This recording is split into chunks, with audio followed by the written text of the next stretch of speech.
Familia, Dios le bendiga, la gracia y el favor de Dios sea con ustedes siempre. Sean más que bienvenidos a este su canal, Isaac Merán Oficial. Hoy estamos felices, contentos, gozosos y a la vez estamos expectantes a lo que el Señor va a traer por medio de este hombre de Dios que hoy en día tenemos acá en esta plataforma. Hoy vamos a hablar de un tema súper interesante que va a abrir tus ojos espirituales y te va a despertar en este nuevo tiempo. Hoy en día estamos viendo muchas olas que se levantan y métodos que el enemigo está utilizando para introducirse en las iglesias. Pero antes de introducirnos en esa parte, voy a dejar al hombre de Dios para que él se esté presentando a esa bella audiencia. Hombre de Dios. Le bendiga, iglesia, el pueblo de Dios, pueblo santo. Estamos de verdad frente a usted y hablándole algunas revelaciones. Dios nos ha dado de su palabra. Y sí, para este tiempo, para la bendición de Dios, ¿sabe? Todos estamos allá en la iglesia Buena Nueva con nuestros pastores, Rafael y Mercedes, para la bendición nuestra y para, ¿verdad?, estar trayendo el agua viva para la bendición de cada uno de ustedes. Así es. Familia, si sienten que nos estamos moviendo mucho y ve mucho movimiento y que estamos en un monte de oración y estos mosquitos están aquí tremendos, pero creemos fielmente de que algo poderoso está a punto de desatarse porque el nivel de persecución que hemos recibido, el nivel de guerra y de ataques, nos da a entender de que algo bueno y fresco, hoy el Señor va a hablar a tu vida. Así que no te muevas desde ahora, ve compartiendo esto con alguien, porque lo que vamos a soltar hoy va a romper en el mundo de las tinieblas. Cosas que el enemigo no quiere que se hable hoy en día, porque son cosas que desenmascaran su reino y lo deja a la luz y a la claridad de la palabra. Así que hoy vamos a hablar de cómo el enemigo se introduce en las iglesias, el método que el enemigo utiliza para introducirse en la vida de los creyentes y cómo el enemigo opera de manera en general. Así que, hombre de Dios, cómo el enemigo está operando en este tiempo, cómo el enemigo está introduciéndose en las iglesias para así entonces introducir lo que él quiere meter. Sí, yo recuerdo en el otro video que nosotros estuvimos grabando en esta parte, sí, que yo te hablaba sobre que la iglesia ve que pasan cosas y no se sienta a analizarla. Por ejemplo, cuando Cristo visitó al embollado gadareno, sí, dice que él brincó y ¡ay, tú me estás atormentando! Cuando visitó al hijo que era sordo y mudo, al hijo de ese señor que era sordo y mudo, cómo él se revolcaba en el suelo, en la presencia de su atormenta a los demonios. Entonces, yo recuerdo que yo te decía que el enemigo fue a buscar a Cristo, sí, y se lo llevó para un monte. Si tú eres... Cuando Juan lo publicó, dice que el Espíritu lo llevó al desierto a la tentación, a la prueba. Entonces, ¿cómo es, si él es el príncipe de todos los demonios, por qué él no se atormenta frente a Cristo? Pero no convierte a piedra en pan, lo que ustedes saben que pasó. Sí. Te guarda todos los reinos, tírate por aquí. Pero él no tiene un tormento, él está hablando con Cristo. Ahora los demonios no hablan con Cristo, se trayan, se manifiestan. Entonces, la iglesia de alguna manera no entiende estas cosas y nosotros queremos hablar precisamente de eso, las manifestaciones de él. En el tiempo de Micaías dice que un espíritu le aconsejó a Dios, pero ¿dónde estaba ese espíritu? Déjame ser palabra de mentira en la boca de tus profetas. Wow. ¿Dónde estaba ese espíritu? Todos los años en el reino se hace un culto que le correspondía a Adán y por lo que sabemos de Adán perdió ese privilegio. Entonces, ¿quién está en lugar de Adán en esa actividad? Ese tipo, en esa manifestación, Dios no miente. Sí. Y los ángeles de Dios tampoco. Sí. Entonces, ¿quién era ese que estaba ahí? Wow. Uno puede analizar, no me gusta interpretar la Biblia porque todos los intérpretes le llamaron un lío a Cristo. Yo digo lo que está ahí solamente, como está ahí. Ahora me lleva a pensar que él que no recibe el tormento frente a la presencia de Dios pudiera ser ese ángel que estaba aquel de allí aconsejándole a Dios que la manera de matar al rey Acab. El rey Acab es el hombre de Dios, el hombre que Dios ungió, que Dios estableció para que dirija a su pueblo, aleluya. Y es este hombre exactamente que está descarriando la iglesia, que está descarriando al pueblo de Dios. Se casó con Jezabel y todo lo que usted sabe. Pero vamos a empezar por el principio, por el Bereshit, por el Génesis, por el inicio. Antes de introducirme en esa parte, cuando tú hablas del hombre, ¿a quién te refieres? Adán. Ok. Entonces, vamos para el principio. En el principio, porque Dios crea todas las cosas, ¿sí? Después dice, hagamos al hombre, crea todas las cosas. Ustedes saben la forma, ¿verdad? Al principio creó los cielos y la tierra, el otro día me dijeron que no, que en el principio fue otra cosa que crearon. Pero la Biblia mía dice que fue los cielos y la tierra. El otro día hizo la atmósfera, al otro día separó la tierra del mar, al otro día hizo el sol, la luna y las estrellas y las galaxias y la estratosfera, al otro día hizo los grandes monstruos marinos, Y al otro día, al sexto día, hizo todos los animales y se detuvo. Y dijo, vamos a hacer al hombre a su imagen. Y él estaba hablando con alguien, la gente que sabe de eso, yo no sé mucho de eso. Yo nada más digo lo que dice el rollo. Dicen lo que, y me agrada esa idea, dicen que fue con el Hijo y con el Espíritu. Dios, vamos, hagamos al hombre, lo llamó. Tiene como sentido, ¿verdad? Pero la Biblia no lo dice. Que llamó al Hijo y al Espíritu, hagamos al hombre nuestra imagen. Él se detuvo, tomó del polvo de la tierra y hizo al hombre. Bueno, le dio una orden al hombre. Sojuca, señorea, reina y labra la tierra. Entonces, en el capítulo 3 aparece este espíritu, Satanás, Señor lo reprenda. Se llama Lucero, Luperco, Lucifer. Es el nombre real. La palabra Satanás quiere decir calumniador. Y la palabra diablo quiere decir adversario. Entonces es sencillo, es el tentador. Entonces es sencillo como darse cuenta quién es el enemigo, Isaac. Porque si alguien te calumnia, si alguien te hace adversidad o si alguien te tienta, tú entiendes que es lo que está en ese cuerpo. Wow. El diablo. Entonces, Señor nos reprende. Entonces, mira el capítulo 3 de Génesis. Quiero la Biblia, cuando la Biblia que nosotros leemos, la Reina Valera, dice que la serpiente era más astuta. La original no habla de serpiente, la original habla del Nahash, que el Nahash tiene 3 sentidos en la Biblia. Y no nos detenemos en esto que quiere decir el Nahash. El Nahash en hebreo tiene 3 sentidos. Lo asociamos con la culebra, no porque Nahash es culebra, sino porque es el gran rastrero, el que es grande pero se arrastra. El Nahash es el grande que se arrastra. Ok. Pero el Nahash es, lo asocian con el ángel de luz. Es como Superman, que Superman se llama Clark El. Él es el que está junto a Dios, él es Dios, y Clark es el vidente, el iluminado. Es una forma de inclinarlo. Hay una película que se llama La Momia. Sí. En La Momia nosotros vemos cómo el malo envía todas las plagas que mandó Moisés para Egipto. Entonces mira cómo Hollywood nos pone a ver a Dios como el malo. Y nosotros seguimos esa línea y como que nos agrada lo que está haciendo Hollywood. Superman es el super de todos los cómics, es el más importante. Sin embargo, es una alegoría del enemigo. Clark El se llama. El enemigo es el diablo, el Señor lo reprenda. Pero a nosotros nos vendieron que es el bueno de todos los cómics. Esto es la diferencia de Superman de todos los superhéroes. Todos los superhéroes se ponen un disfraz del superhéroe. Superman no sufre. El disfraz de Superman es de hombre. Cuando Superman se pone un disfraz, ¿a qué parece? Él es naturalmente Superman, pero se pone un disfraz de un hombre. Wow. Los otros se ponen un disfraz del hombre araña, el disfraz es el super. En Superman no, el Superman es el disfraz del hombre, porque él naturalmente es el super. Wow. Gloria a Dios para siempre. ¿No estamos entendiendo? Entonces, claro es lo que pasa con la forma cuando dice que él se disfraza de ángel. O sea, el Nahash quiere decir el iluminado, quiere decir dice Gálatas 3:1, quien lo fascinó, es el adivino, el fascinador, es el que fascina. Cuando tú tomas algo, que te lo tomas con azúcar, el azúcar le da una sensación y tú te lo tomas y te agrada, y eso te fascina. Cuando yo te entrego algo con la palabra, cuando yo como profeta te entrego algo que te fascina, cuando yo te entrego algo como profeta, es el hombre grande, el hombre de la luz, el hombre que Dios diseñó. Dice Ezequiel 28, el 12 en adelante, que todos los ángeles, cuando lo vieron, naturalmente cuando lo vieron, todo a una, buscaron todos los instrumentos de música y empezaron a alabar a Dios. El enemigo naturalmente es eso, no es lo que te vendieron. Wow. Entonces, cuando él habla, la diferencia del profeta cuando habla, que te dice que tome el camino estrecho y angosto que lleva a la vida, que cargue la cruz todos los días, ese es el de Dios. El que te fascina, el que te entrega lo que desea tu carne, tus ojos, y el que te lleva a la vanagloria de la vida, ese te fascina.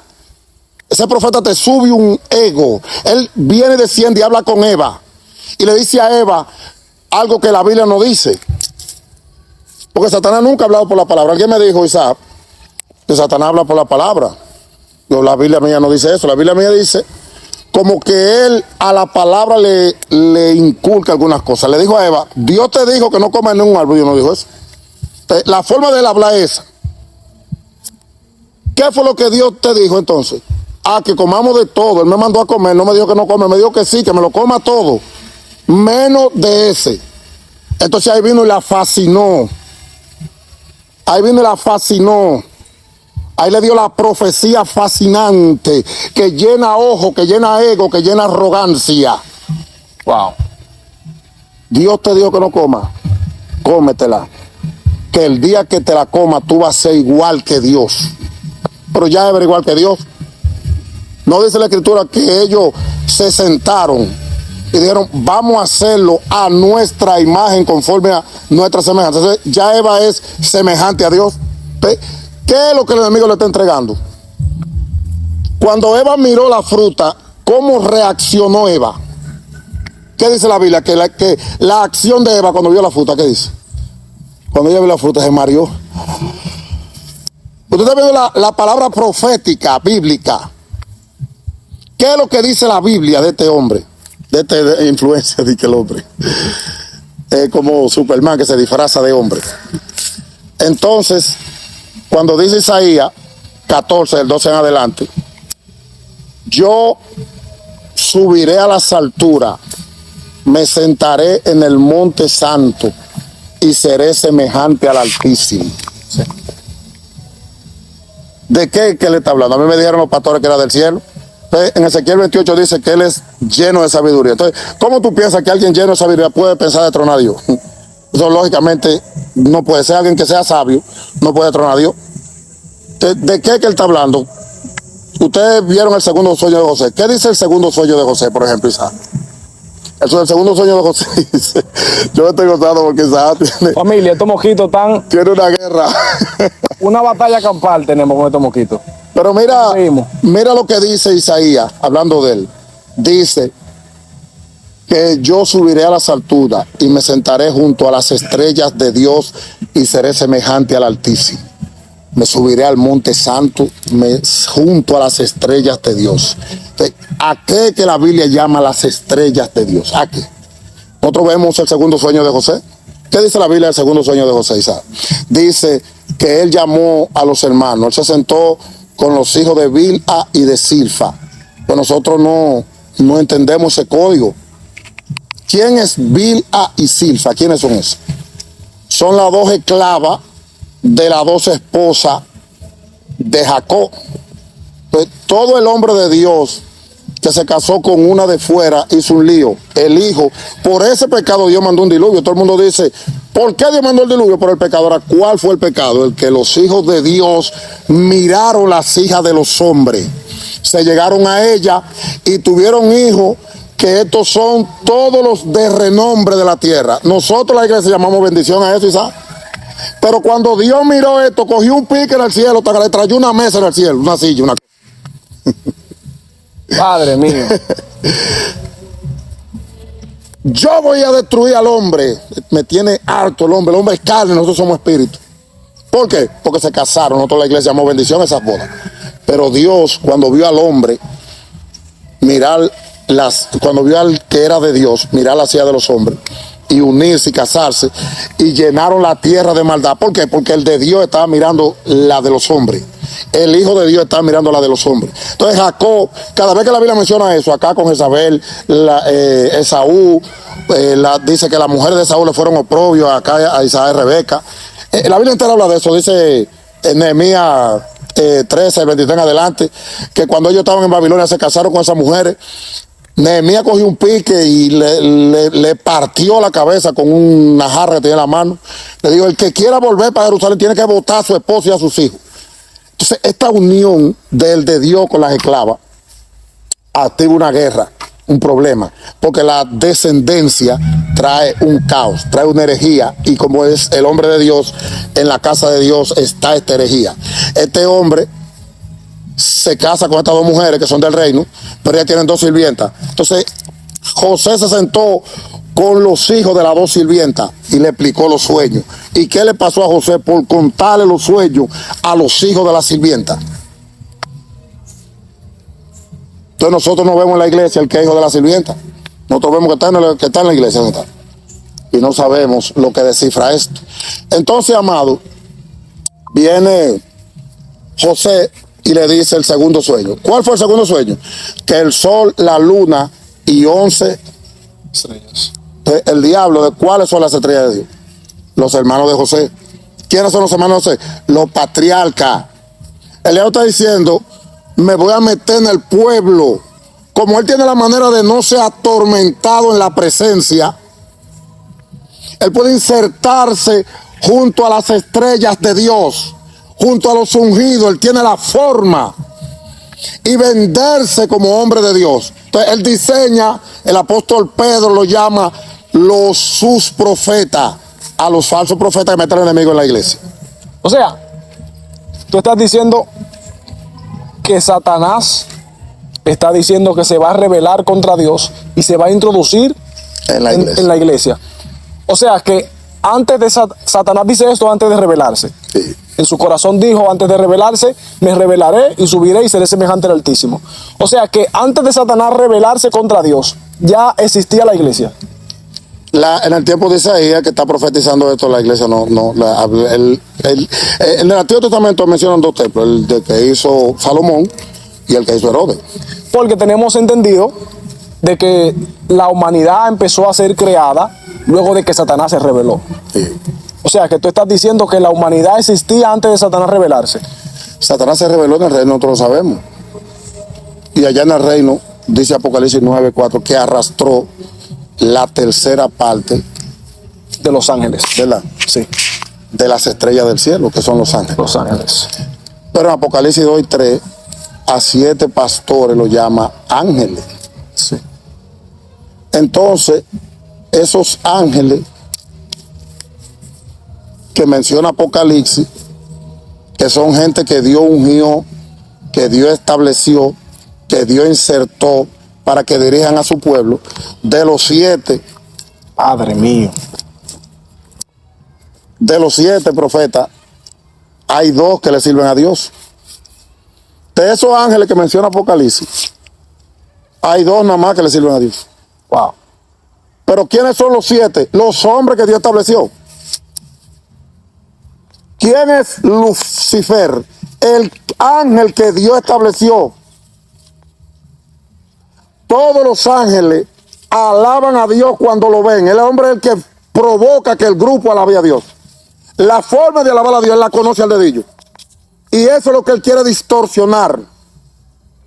La adoración. La forma de ser cristiano. Nosotros criticamos las demás religiones. Ahora, todo el que está en esa religión, ¿a quién busca? A Dios. Y nosotros lo criticamos. ¿Cierto? Nosotros criticamos la iglesia popular y decimos que la testigo de Jehová no es de Dios y que la adventista no es de Dios. Y la mormona y la budista y la de Mahoma, nos burlamos, nos mofamos de que todo eso es un disparate. ¿Verdad? Ahora bien, la pregunta es esta. Nosotros estamos viendo un tiempo bien difícil.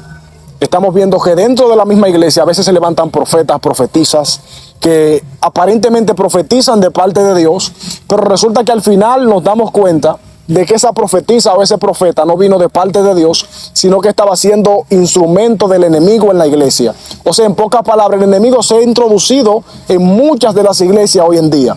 La pregunta sería la siguiente: ¿cómo el enemigo, o más bien qué herramienta utiliza el enemigo para poder introducirse en las iglesias en estos tiempos? ¿Qué herramienta utiliza él? A nosotros nos confundieron. Yo le dije en el inicio que él fascinó a Eva. Jesús quedó sin atractivo para que le deseemos. ¿De cuál iglesia, en cuál iglesia tú te congregas?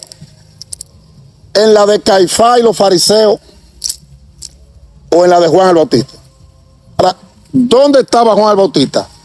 ¿Y dónde estaban los fariseos? ¿Dónde predicaba Juan? ¿Y dónde predicaban los fariseos? ¿Qué dice Mateo 23? Que los escribas y los fariseos se sientan en la cátedra de Moisés. Yo te hablé ahora mismo y te dije que nosotros criticamos las otras religiones. Sí. Estamos claros de que el que la gobierna es el enemigo. Ahora, la gente que se congrega, se levanta de su cama, se hinca, lee la Biblia y toma esa iglesia, da ofrenda y diezmo en esa iglesia, pensando que es a Dios que están alabando. Pero yo me refiero a la iglesia cristiana, a las cristianas. ¿Qué método exactamente el enemigo utiliza para introducirse en las iglesias? Exacto. Ya sean las distracciones, ya sean las cosas materiales. O sea, ¿qué mecanismo está utilizando el enemigo hoy en día que podamos desenmascararlo ahí para que la gente abra sus ojos y sepa que cuando vea eso, sepa que es el enemigo introduciéndose dentro de la iglesia? Es muy sencillo descubrir a Lucifer, es muy fácil. El principal don que la iglesia tiene que pedir es el de discernimiento de espíritu. Pero ese don no da like en redes. Ese don, si la hija del que ofrenda está en la carne, el que discierne los espíritus se va a dar cuenta. Ahora, si el pastor es carnal, se va a incomodar con el profeta de Dios si ofende a la hija del que ofrenda. Es muy sencillo darse cuenta. Nosotros los evangélicos preferimos reprender a uno que cayó en fornicación que a un falso profeta. A un falso profeta reunimos dinero entre todos para invitarlo. Ay, ay, ay. Si uno cae en fornicación, lo zumbamos un año por allá. Que hay muchos que prefieren descarriarse y convertirse en otra iglesia para que a los 3 meses le den parte. Ay, ay. Que dure ese año sentado. Pues cometieron ese error. Pero, ¿cómo tú te das cuenta de un falso profeta? Bueno, escudriña a los falsos profetas de la Biblia, que abundan. Es fácil. Tú tomas Balaán. Balaán habla con Dios y Dios le habla. O sea, un hombre que habla con Dios y que Dios le habla y que riega una unción en tu iglesia, que hay una evidencia de que fue Dios, que habló como a Balaán, es un falso profeta del diablo. Ahora, ¿cómo se comporta Balaán?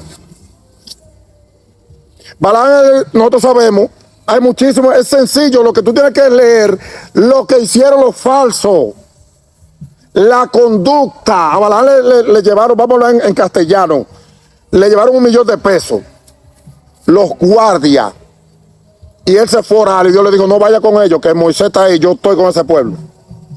Balaam descendió y le dijo, yo no puedo maldecir al pueblo de Dios, es Moisés que está ahí, no es un pastor charlatán, un hombre de Dios que está ahí.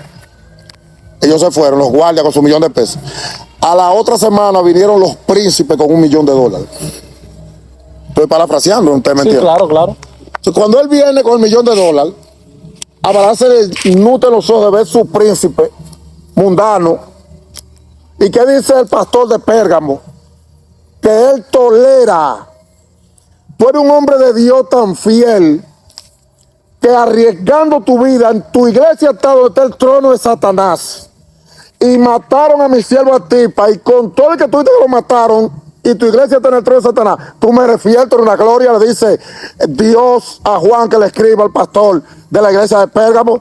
Pero después le dice, pero tengo pocas cosas contra ti, que tú toleras a Balaam. Pero Balaam tenía cerca de 1200 años que había muerto. ¿De qué es que Dios le está hablando? ¿De qué es que Jesús le está hablando a Juan? Le está hablando de que él siendo de Dios, tiene en la iglesia un hombre ministrando, profetizando, orando por gente que se comporta como Balaam. Ay, ay, ay. ¿Quién es Balaam? El que habla con Dios y Dios habla con él y riega la gloria de que fue la evidencia de que fue Dios que habló. Ahora, Balaam prefiere el dinero que las almas. ¿Cómo yo me doy cuenta? Dios, esa gente, esos hebreos, fornicaron, pero andaban con Dios. Balaam no fornicó, pero andaba con el diablo. Entonces la iglesia se confunde con eso tan fácil. Este le enseñó al rey Balac. Hay muchos profetas hablando con síndicos y con regidores y diputados de las demás naciones, tipo de Balaam, cogiendo dinero de los inconversos.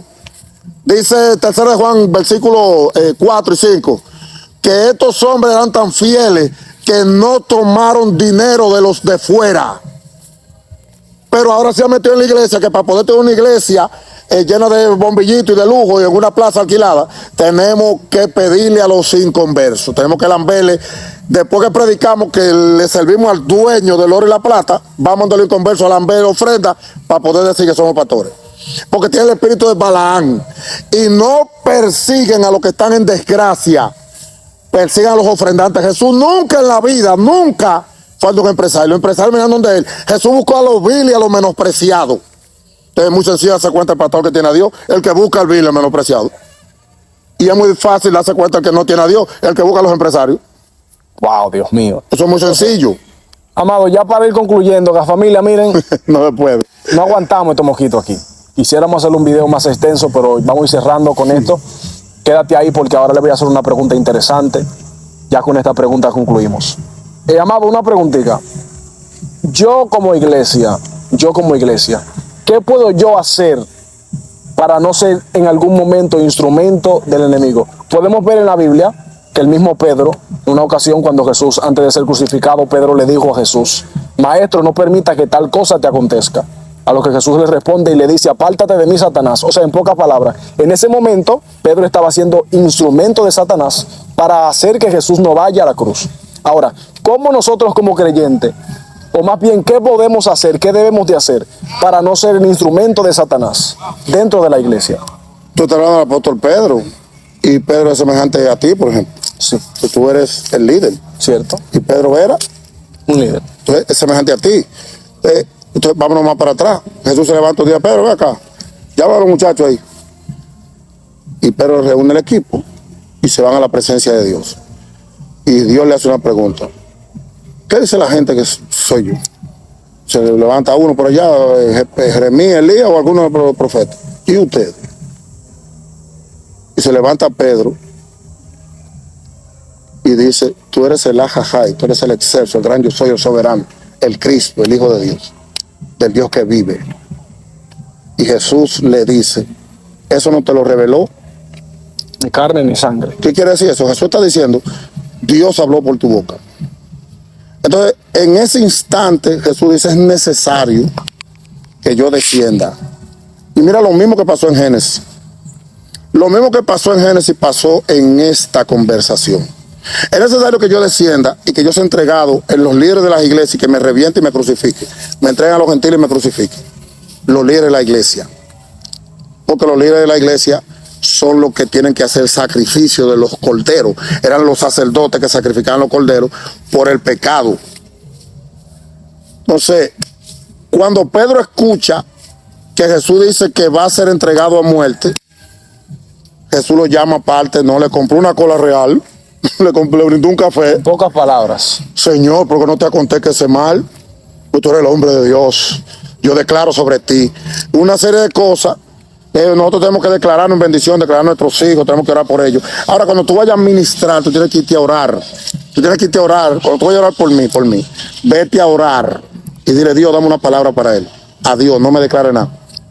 Porque tu corazón puede estar desviado. Y nosotros tenemos un problema. El apóstol Pedro le dijo una palabra a Cristo que la mayoría de nosotros arrebatamos esa palabra. ¿Cuál fue esa? Que no te acontezca mal. Esa palabra del corazón de Pedro hacia el amor que le tenía a Cristo estaba influenciada por el corazón humano. Que Jeremías 17:9 dice que Satanás con todos los demonios es menos malo que el corazón tuyo. Dice que tu corazón es perverso, que tu corazón es engañoso, más que todo. Entonces, no saques de tu corazón para darme una palabra. ¿Por qué pasan tantas cosas? ¿Por qué hay tantos falsos ministrando? Porque Dios es ñoño con los fieles. Tú como hombre fiel de Dios, viene un falso profeta que tiene el problema de los hijos de Eli. Y como tú eres fiel, tú dices: yo voy a declarar una palabra de bendición sobre los hijos de Eli. Entonces, como Dios es ñoño contigo por tu fidelidad, la cumple. Como Cristo que está orando y le dice: Señor, lo que viene grande en el Getsemaní, en la prensa, cuando le iban a prensar para sacar el aceite, y está orando y sudó sangre. Pero oye la oración de Cristo, óyela, escúchala: si tú puedes, pásame esta copa, pero que no se haga mi voluntad, sino que se haga la tuya. Y cuando Pedro le mochó la cabeza a Marcos, la oreja a Marcos, ¿qué le dijo el Señor a Pedro? Yo puedo orar por 12 legiones de ángeles, pero ¿cómo se cumple que yo muera para salvarte a ti, Pedro? Entonces tú estás viendo que tú estás actuando en la carne. Entonces nosotros sufrimos mucho de eso. Y la mayoría rebate esa palabra que tú dijiste, Isaac, que no te acontezca mal. Lo está bendiciendo en la idea de él. Pero Dios le dio una palabra, Isaac. Y lo que Dios le dio, ¿cuál fue lo que Dios le dijo la palabra? No me comas ese árbol. Y lo que Dios le dio, el regalo que Dios le dio, le dijo, come. Y Dios le dijo, porque obedeciste la voz de tu mujer y desobedeciste la mía, la tierra va a ser maldita por ti. Oye, lo serio, ¿quién puso a Adán a desobedecer? Lo que Dios le dio. Entonces, lo que Dios te da, tu pastor, tu esposa, tus hijos, tu empresa, no te pueden llevar a desobedecer lo que Dios te manda, porque va a maldecir la tierra por ti. Son una serie de predicadores, no es bueno mencionar nombres. Yo nunca he visto aquí que se llama Carpiadosa hablando de la Biblia, porque él es un predicador famoso y la mayoría de ustedes no, que tienen la palabra, que tienen la Biblia. Porque la tierra va a ser maldita por ti, porque obedeciste lo que Dios te dio. El apóstol Pedro lleva lo mismo que Eva, lo mismo que Eva. Dios le dijo a Cristo, muere en la cruz. Dios le dijo a Adán, no me comas del árbol. ¿Y qué le dijo Pedro? Que ese diseño de Cristo, que es la voluntad de Dios, que no me coma de ese árbol, que muere en la cruz. ¿Qué le dijo Pedro? No, eso no te lleve. Ahora la respuesta de Cristo fue, ¿cuál fue la respuesta de Adán? Desobedeció lo que Dios le mandó. Ahora, ¿cuál fue la respuesta de Cristo, Isaac? Apártate, diablo. Tú estás viendo el mismo escenario. Tú naciste para morir en la cruz, para salvarnos. No muera. Desobedece el mandato, desobedece el llamado. ¿Quién es Pedro? Lo que Dios le dio a Cristo. ¿Quién es Eva? Lo que Dios le dio a Adán. Y eso que Dios le dio, lo quería influenciar para que no obedezca al Espíritu Santo. Así que, familia, hombre de Dios, estamos poderosos acá. Estos mosquitos tan tremendos, familia, pero Qué batalla. creemos fielmente de que algo especial Dios va a hacer en tu vida a través de estas palabras. Así que, hombre de Dios, un segundito, una oración, un segundo para esas personas que nos están viendo ahí, para que el Señor los fortalezca y los ayude a poder permanecer en el camino. Señor, te doy gracias por la amada audiencia de Isaac Verán Oficial, que Dios lo bendiga de una manera especial. Yo te pido, Dios mío, que tu Espíritu Santo se inserte en los corazones de la buena tierra, Dios, y que no se dejen fascinar, que reprendan a los fascinadores, aleluya, y que en el nombre de Jesús busquen la manera de estar lleno del Espíritu Santo, y que Dios lo dirija a toda verdad y a toda la justicia. Que el Espíritu Santo sea el Dios de ellos, el genuino, el original, el Rey de Reyes, el Señor de Señores.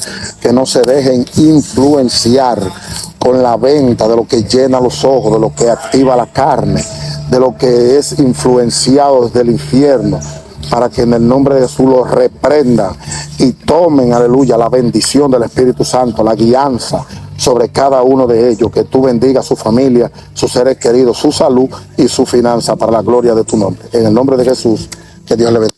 Familia, gracias por estar ahí presente. Comparte esto con alguien que necesite que sus ojos espirituales sean abiertos.